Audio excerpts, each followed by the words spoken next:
What's going on, guys? Welcome back to the channel. I know it's been about a week since I've posted a video, but I did post a bulletin on my channel a few days ago talking about an update video that was going to be the most important update video I ever posted on my channel, and this is it. So in this video, I'm going to be talking about three major things. One, the death of my YouTube channel and what I'm going to be doing about it to fix it. Two, all the collab channels that I've been a part of since the beginning of my time here on YouTube and why they did not work out and why moving forward I won't be doing collab channels. And three, the kind of content that you can expect from me effective immediately. So like I said, I would highly encourage that you guys watch this video all the way through. I'm gonna try to be as real as possible and just take my time to explain everything, because I feel like throughout the years I have never been transparent with you guys. I don't feel the need to rush to my viewers with an update whenever something happens, but throughout this year there have been a lot of things that have happened, including the death of my YouTube channel, and I just want to talk about all of this and just catch you guys up on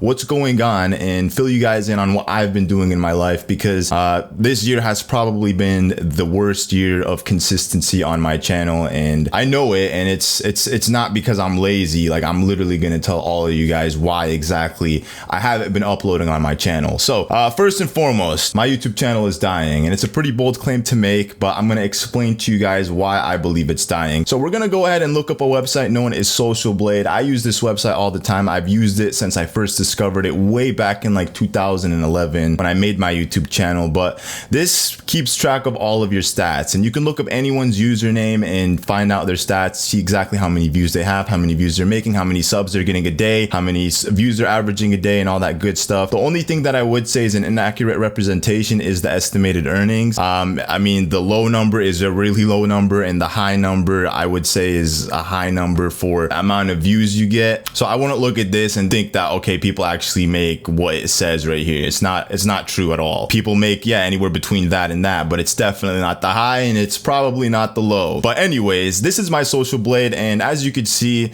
I'm still positive.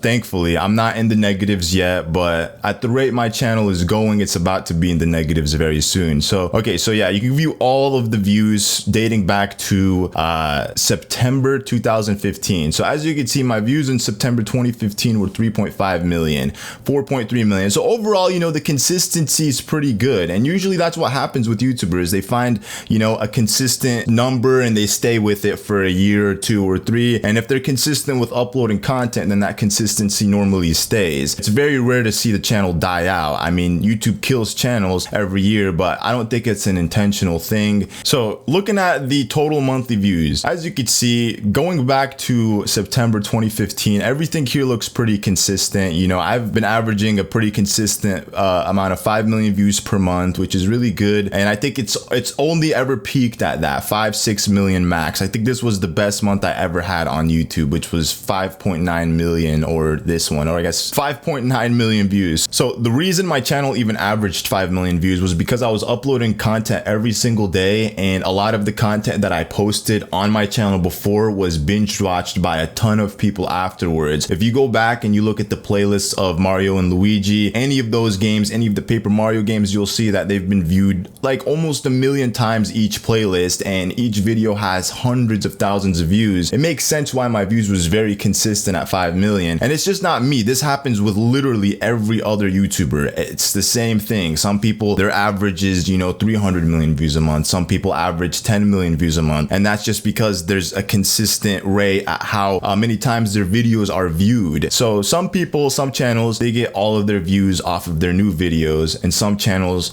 like me would get all of my views off of my older videos. So essentially I would be planting these seeds. I'd put the videos out there, and then over time people would watch them. So it wasn't like an instant like reward where I'd post the video and then immediately it would be watched by so many people. I never had that, unfortunately, and it's because of the way I structured my channel, and I'll get into that in just a second. But anyways, you keep going, everything looks pretty consistent. At this point, I'm still uploading like every single day, but you know, just due to the competition and so many people joining the website and doing let's plays, it makes it rough for content like mine to be promoted, because there's so much content like mine out there that YouTube is promoting, and people are just sharing all the views. So right here is where YouTube made like a huge algorithm change, and it was when they enforced their new partner program rules. It was around February, but usually this time around at the beginning of each year, YouTube changed the algorithm up. So you'll see channels, they'll get a huge surge in views, and sometimes you see channels that just completely die out, and they don't do anything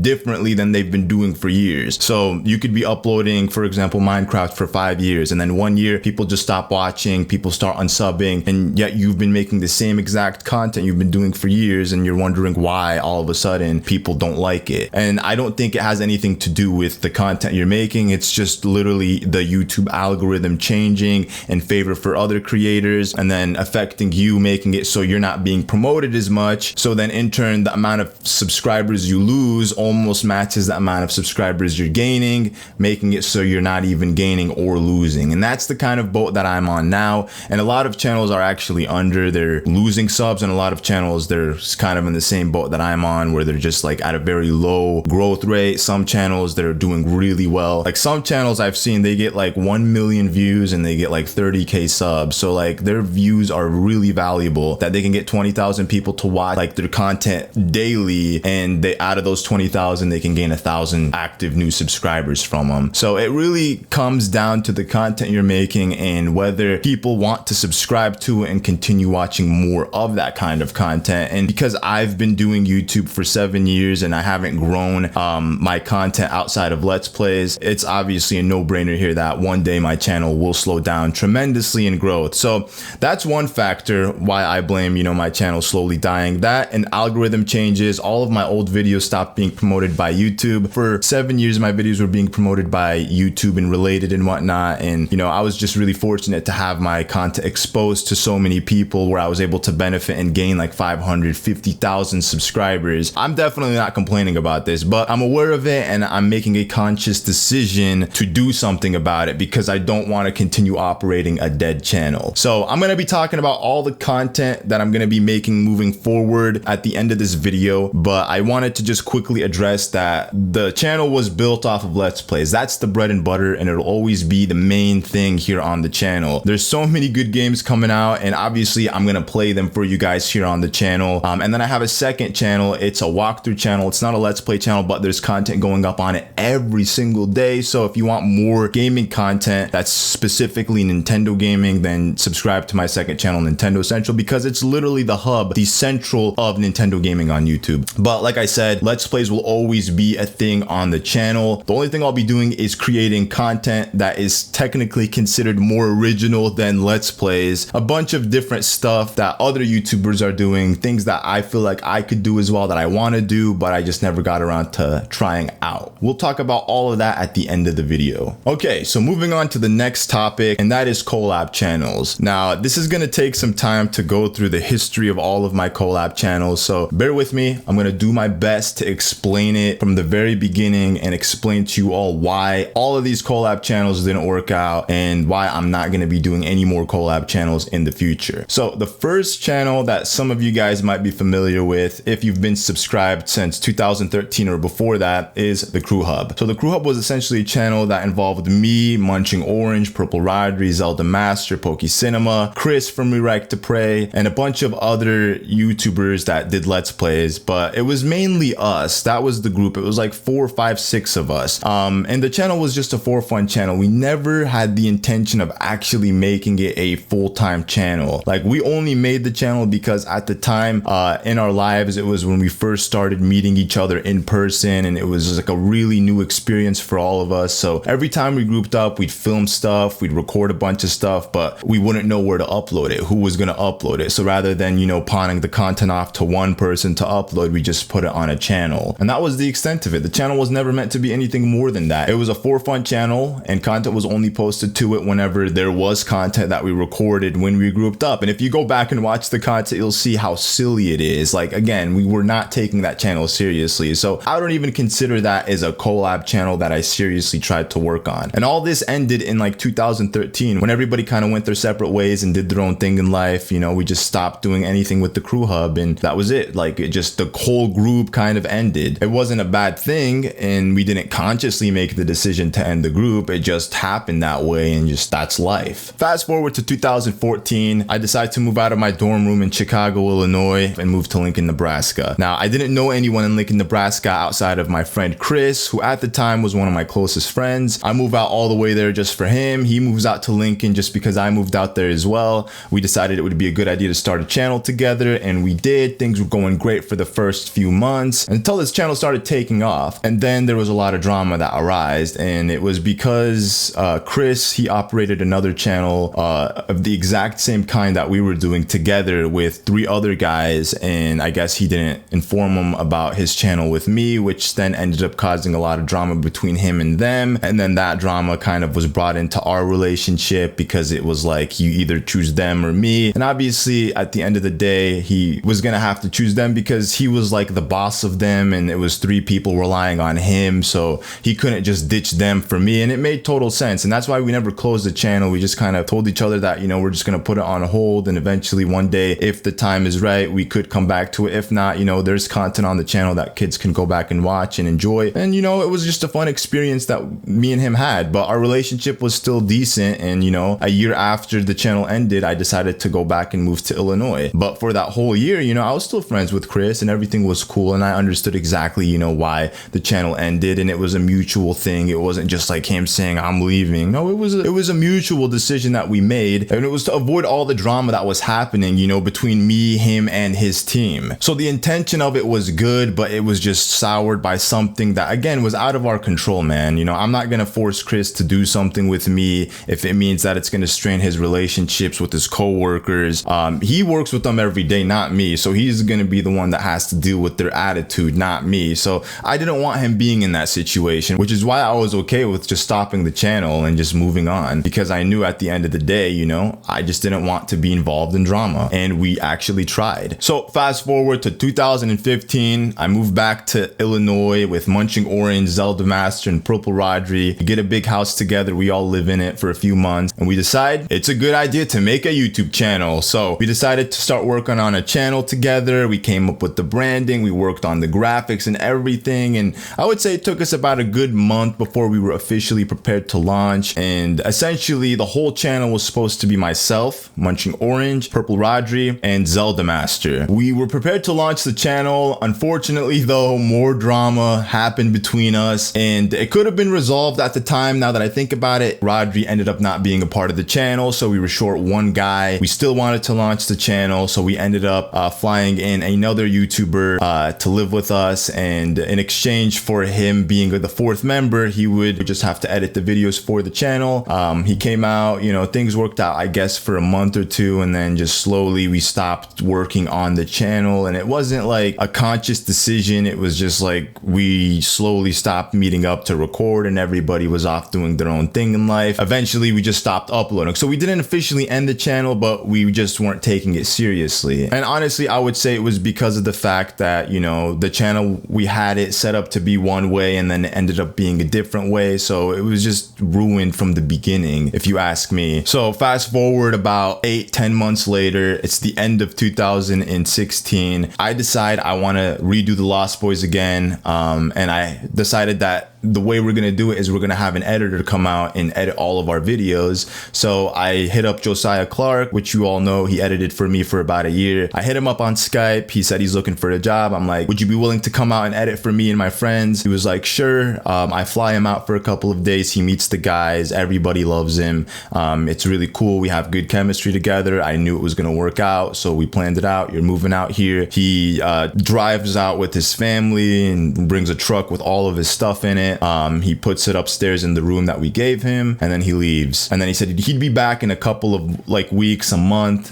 He had his ticket ready to fly in, and I was gonna go pick him up. But essentially he was the editor for the Lost Boys. We had it planned out. In 2017 we were gonna relaunch the channel. We were gonna do everything that we didn't do in 2016. So it was exciting stuff for all of us. Then right around the time Josiah was coming out, one of the guys decided that he didn't want to be a part of the channel. So in turn it made Munching Orange and Zelda Master decide that they don't even want to do the channel. So right now I'm in a situation where there's an editor moving out in a couple of days and there is no channel. So I had Josiah coming out and the channel was no longer a thing. What am I gonna do? Am I gonna look like I lied to this guy and made him move all the way out here and waste him and his family's time driving up to Illinois just so he can move in to edit something and work on stuff that's not actually there? So I had to give him a job, and I made him edit videos for me. I never never wanted an editor for my channel, but I was okay with having one because at that time I needed to give him a job. And, you know, I was like, I'll make it work. You know, he'll edit for me for a little bit. If I decide to do something else or make it work in the future, you know, then he'll just transition into being the collab channel editor. But he ended up being my personal editor, and that was because,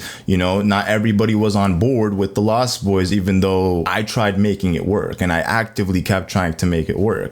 So I opened up a second channel, Nintendo Central. I opened that channel and I started operating it alongside my channel since I had extra time, since I wasn't editing my videos and everything was working out perfectly. And you know, that's what I've been doing, just my channel and, you know, Nintendo Central. Fast forward about 11 months, Josiah decides that he is moving back home to be with his family in Sacramento. And, you know, he had a rough year. I'm not really going to get into it, but he had a really rough year in 2017, and I don't blame him. You know, he needed to be around his family and people that would be there for him, and he wasn't getting that here. So I couldn't blame him when he said he wanted to leave. I was super supportive about it, and I told him that, you know, I support him in whatever he decides. And, you know, he left, and he was really sad that he was leaving, and he kept reiterating that, you know, he doesn't want to leave me hanging, and that he wants to like give me another editor to set me up before I leave, so I'm not left without an editor. But I was like, dude, it's all good. Like, I actually want to edit my own videos. And he knew the situation, that he came out to be the editor for the Lost Boys instead of the editor for SullyPwnz, but it ended up being the editor for SullyPwnz instead of the Lost Boys, you know. So he was aware of the whole thing, and that's why he was like, you know what, you got this, man, at the end of it all. But he was kind enough to leave me recommendations for editors, and I'm like, you know, in the future, if I decide, I will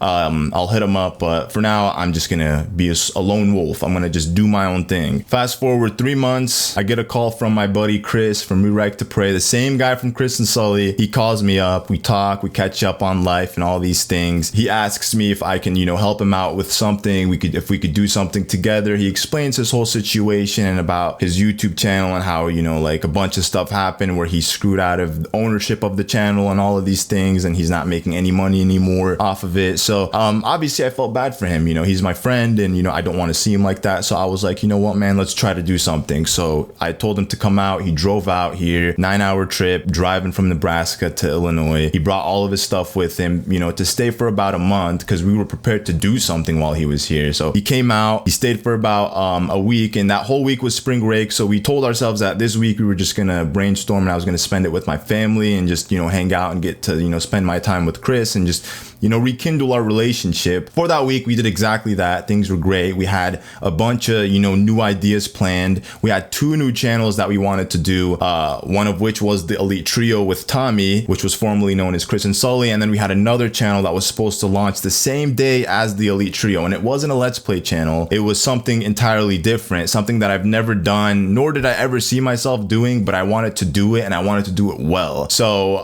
we had the idea to do it. I hit up Josiah's recommendation, his friend. I follow him on Twitter. He was already following me. I follow him back. I message him. I ask him if he can meet up with me. We set up an interview date. He comes out and he asks if he can bring one of his friends. I'm like, sure, you can bring him over. So him and his buddy come over. I interview them both. His buddy also was looking for a job. He said he's an editor and he was looking for a job, and he came with his friend just so he can see if he could get a job from me. So it's 2 editors, right? I only wanted 1, but I got 2, and I'm like, you know what? This is good. We'll have an editor for the Elite Trio, and we'll have an editor for this channel that we're working on. And the editor that was working on the secret channel was also a videographer. So he claims he went to school for, you know, filming and editing. So he's the guy that we needed for this whole operation. So we decided that we're going to focus on the secret channel because it was a more complicated thing to do and we needed more time on it. So we focused on that channel for 2 weeks. I was paying him hourly. He was coming out 2 or 3 times a week, and we would spend 4 or 5 hours together filming and editing. We did this about 4 or 6 times. I don't actually recall. I know it was 2 weeks, and I was paying him for 2 weekends worth of work. It could have been 4 days or 6 days, but it wasn't really that much money. But I was paying him for the work that he did. So I'm downstairs. Chris and Tommy are upstairs with him while he's editing. He tells them that all the footage that we filmed and we have and all the editing is useless and it's not gonna work, and that we needed to start over from scratch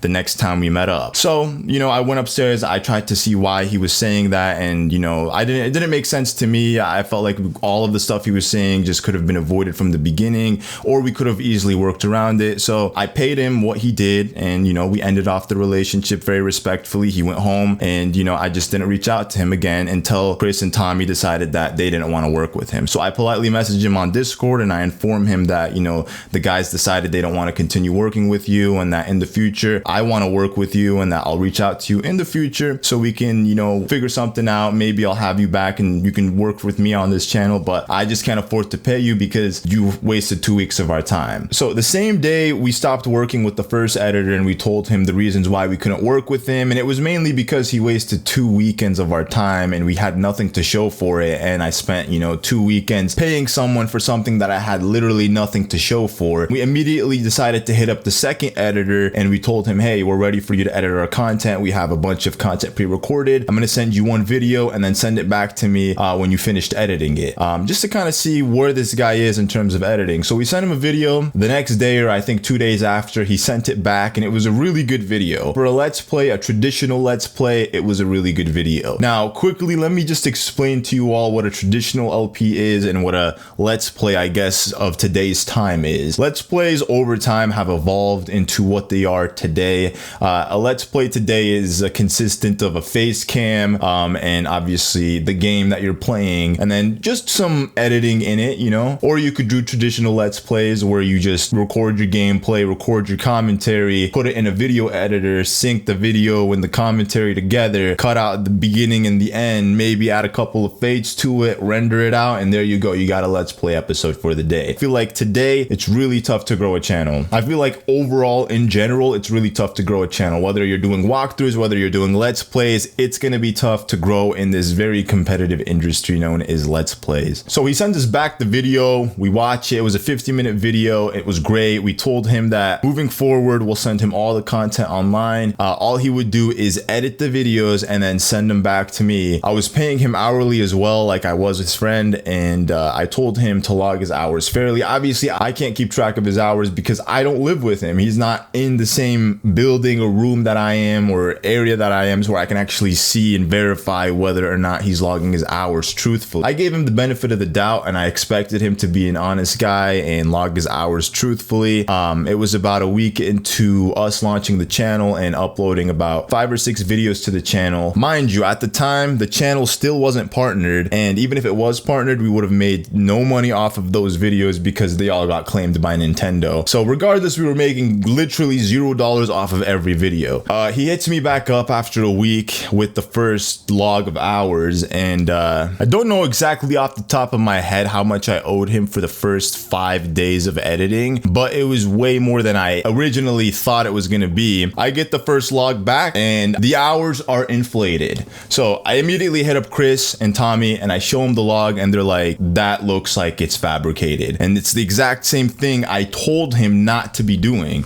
So here's an example of what we have. And this is again for the trio. I want you guys to see that I truly tried making it work, but it's just all the crap that happened during the process is what ruined the experience. Okay, so here it is, guys. This is the log, the exact log that I got for him. As you can see, Sully hours pre-spreadsheet. So this is just a rough draft. I'm assuming he was going to implement it in spreadsheet, but he just never got around to doing it. So this is what we have here. Wednesday, the 28th March. Wednesday, March 28th, 9 to 10 p.m. He edited Super Mario World Odyssey Episode 1, and he did 1 hour's worth of work. And then the next day, he continued at 12 p.m. through 5 p.m. and then completed the video for a total of 7 hours of video editing. So when you look at the channel, the video is right here. It's a 45-minute video. You watch the video, the editing is good, but it's not 7 hours worth of editing. Like, what was strange about this whole thing was that he probably assumed we're ignorant when it comes to editing videos and we don't know what it's like to edit a video,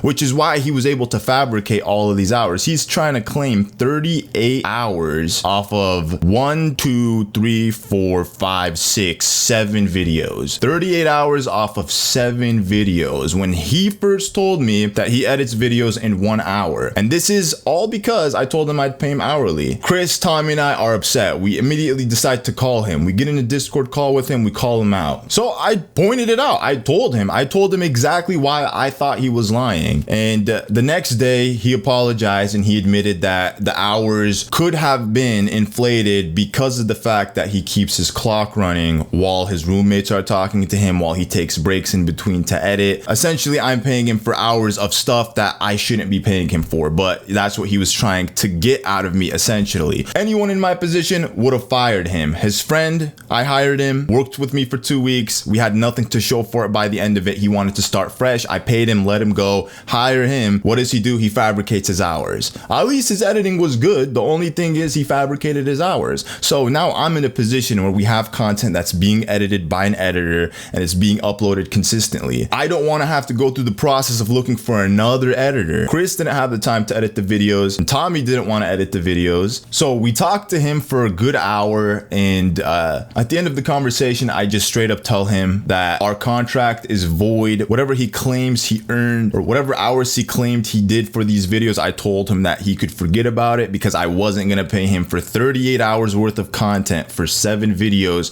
Of the 7, 4 of which were completely demonetized and claimed by Nintendo. So even if I was partnered at the time, like I said, the channel would have generated no money. So essentially, I'm paying for something that is completely fabricated and something that is completely unnecessary, which has no benefit to me whatsoever. He denies that he fabricated anything. He tries to play it off as in, you know, he was innocent and he was unaware of what was happening. The next day he messages me, he sends me the video for the day, and he's like, it took him an hour and a half to edit it. Because for Star Road Part 2, it looks like it took you 4 hours and 20 minutes to edit a video. Okay, so this kid claims he's a professional editor. He literally told me the day I interviewed him that it takes him 1 hour to edit videos. I want you guys to go and watch episode 2 of Super Mario Star Road on the Elite Trio and tell me, does that video look like it took 4 hours and 20 minutes to edit? Because at the end of the day, it's just another kid who sees a good opportunity and decides to abuse it and take advantage. So I told him that the whole contract is void. I'm not paying him hourly and I'm only gonna give him a flat rate. The deal is on the table. You accept it or you leave it. He said, I accept the offer. I was just mad that he tried conning me, but at the same time, I wanted to make the channel work. So I made it known to him that I'm not gonna let this happen and I'm not gonna let you take advantage like this, and I stopped it right away. Things were a little bit weird, honestly, afterwards, and I wanted to like make things not weird, so I told him, because I knew he frequently would come out to Illinois to record videos with his friend, I told him, because the house that we live in is big and we have space, you can come out and stay once a month for 2 weeks if you want to, for 1 to 2 weeks, every single month. And during those 2 weeks, you'll edit videos for me. That's on top of me paying him for the video editing. He comes out the first time for 2 weeks. Things are actually pretty good. He seems like a pretty introverted kid. I'm not shaming him for it. If anything, it made me sympathize and empathize with him more. I left him alone, let him do his own thing, try to make him feel as comfortable as possible. The day before he leaves, he comes up to my room and he asks me if he can live here. Now, it's a pretty bold thing to ask, but you know what? I'm like, the house that I live in, I rent it with a bunch of other people. So it's not like it's my house. I'm like, this house, the way I see it, it's an incubator.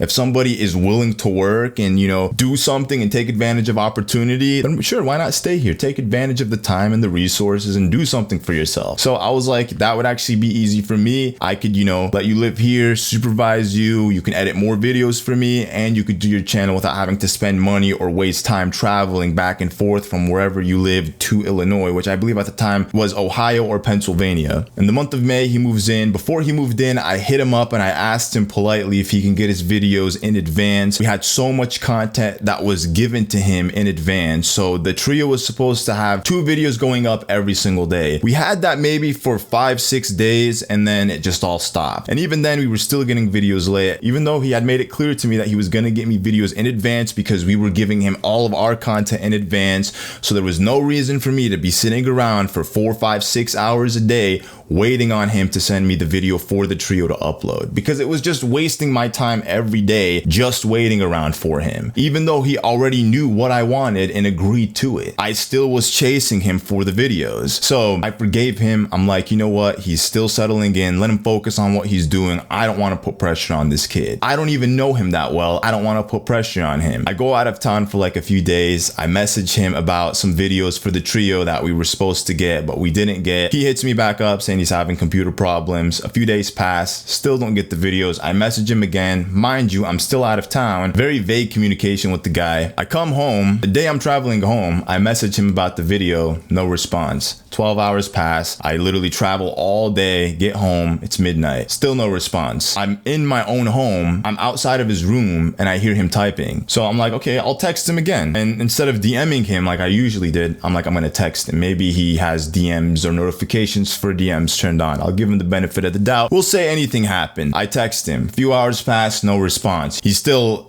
being the keyboard warrior he is, typing whatever essay he was typing at the time. So I'm like, okay, I'll DM him again. Still no response.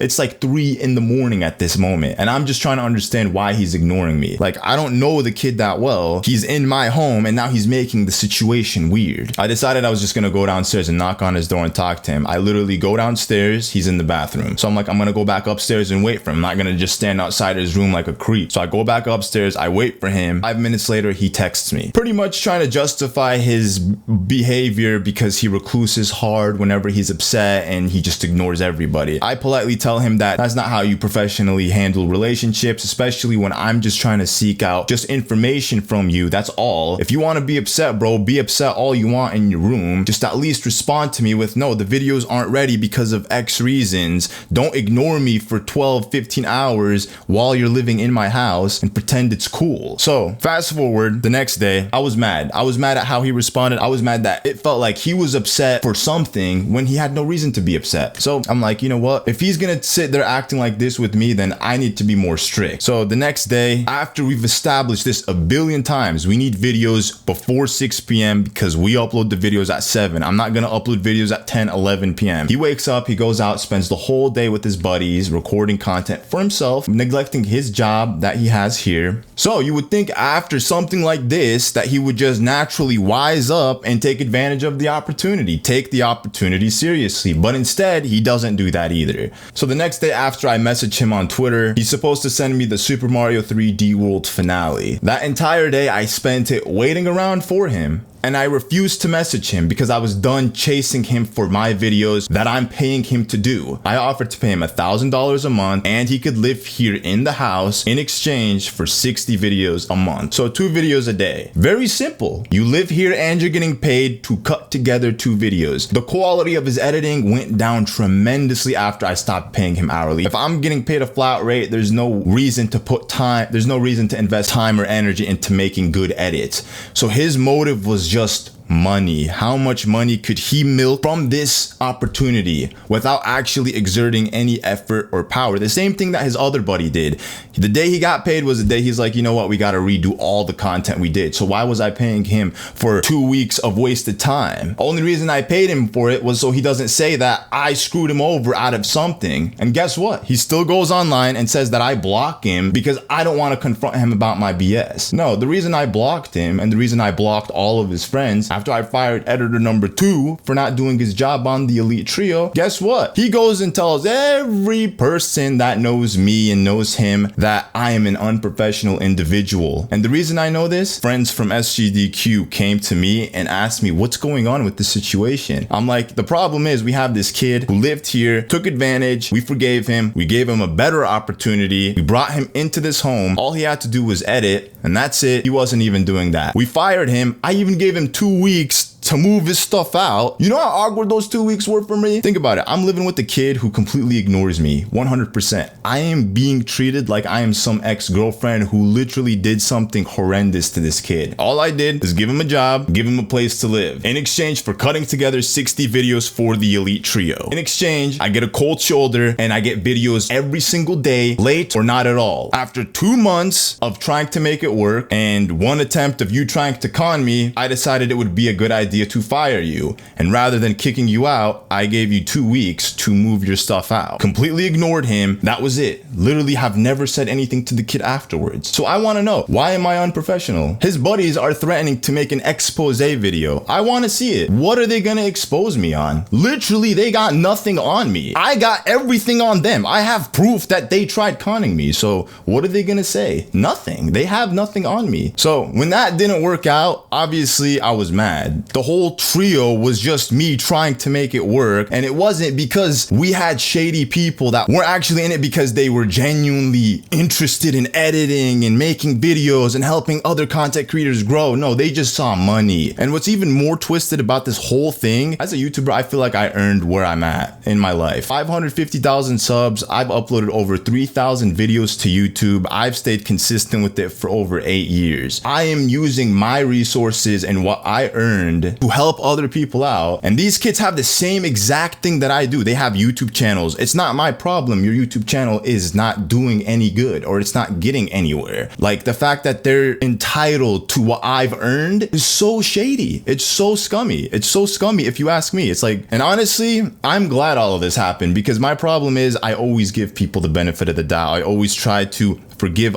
people for all of their mistakes and just think that we can move past it and things will always be okay. But in most situations, that's not actually the case. You cannot be so willy-nilly and give people the benefit of the doubt and everything, that if somebody blatantly tries to screw you over, then you should just cut them off completely. Cut them off. People who do that and then victimize themselves are the worst kinds of people, period, in my book. You don't wrong someone deliberately and then play the victim card. You know, it's unfortunate to say this, it wasn't just them two that did it this year. There was another individual who did the same thing, and all three of them played the victim card. All of them talking about exposing me for what? You have nothing on me to expose. So at the end of the day, when that didn't work out, I tried finding a new editor and I unfortunately couldn't. I realized Tommy and Chris really weren't into it, so I just decided I'm gonna end off the channel. There's no point in trying to make it work. And at the end of the day, I just realized I gotta just do things on my own. I can't involve other people. I can't be doing things with other people. I just gotta do me, and that's what I'm gonna be doing moving forward. And that's why I'm making this video, because moving forward, I'm gonna be transparent with everything. All the moves that I'm doing for YouTube to better my content, I will make it known to you guys, because that's what I want to do. So moving on to the final subject, and that is the kind of content you can expect from me on this channel. So Let's Plays, like I said at the beginning of this video, will always be the bread and butter of this channel. I will always do Let's Plays for as long as there are new games coming out that I'm interested in. On top of that, I'm going to be doing things known as one-offs. So I'm going to play video games that I enjoy playing on my own time that I wouldn't necessarily play a whole playthrough of on my channel. I'll be doing like single one-off videos like Spider-Man that recently just came out for the PlayStation 4, Dead Cells, a game that I've been playing pretty actively over the past few weeks on my Switch, and games of that kind, obviously. On top of that, I do plan on doing live streams every week. I've spent so much time watching Twitch live streams and YouTube live streams to kind of figure out what I want to do, and I have a pretty good idea. I'm taking a lot of inspiration from my friend Etika. He doesn't need an introduction. I'm sure a lot of you guys know who he is.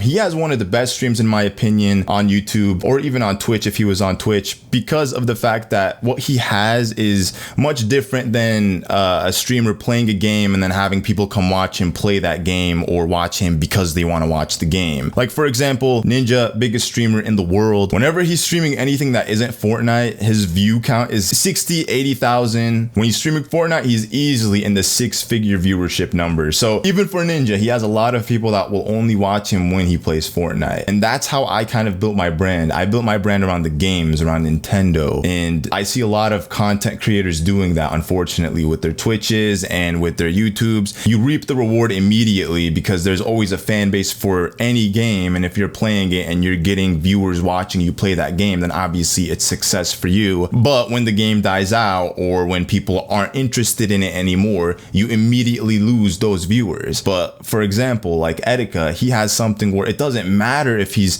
playing a game or not. Those same people will come back and they'll watch because it's for the people, essentially. And I like that. And that's why I want to take more inspiration from Etika, and I want to kind of make my own stream similar to how he does it. What he's doing is what I aspire to do. So for streaming, it's going to be more so like that. I will stream video games from time to time, but I want my streams to be much more than just me playing a game. And hopefully very soon we'll have something going on for you and we can have it a consistent thing where we could do it once a week. I actually just finished scripting my first top 5. I'm going to be doing them once a week, and then once a month at the end of every month I'll be doing a top 10. So at the very minimum you'll be getting 3 top 5s a month and 1 top 10. So I'm very excited. I did the first script and I thought it turned out great. I gotta just film it now and then edit the video together together. I love editing, thankfully, so it's a good thing for you guys and for me because it means I don't have to deal with any more editor drama for a long time at least. So I hope you guys understood everything I was trying to say in this video. Like I said, moving forward, I'm going to be super transparent with everything that I do for YouTube online. If you follow me on Twitter and Instagram, you can follow me on Twitter and on Instagram if you want. I'm going to definitely make it a habit to use it more to stay connected to you guys more because I actually enjoy it. Twitter at least is one of my favorite websites. I love talking to you guys directly, seeing the interactions. It's because it's like an instantaneous thing, and that's why I want to start using it more. So thank you all so much for watching, my friends. I really appreciate all your continued support. Like I said, I will not be doing any more collab channels moving forward. Don't expect any content on the Elite Trio, on the Lost Boys, on the Crew Hub, on any other collab channels.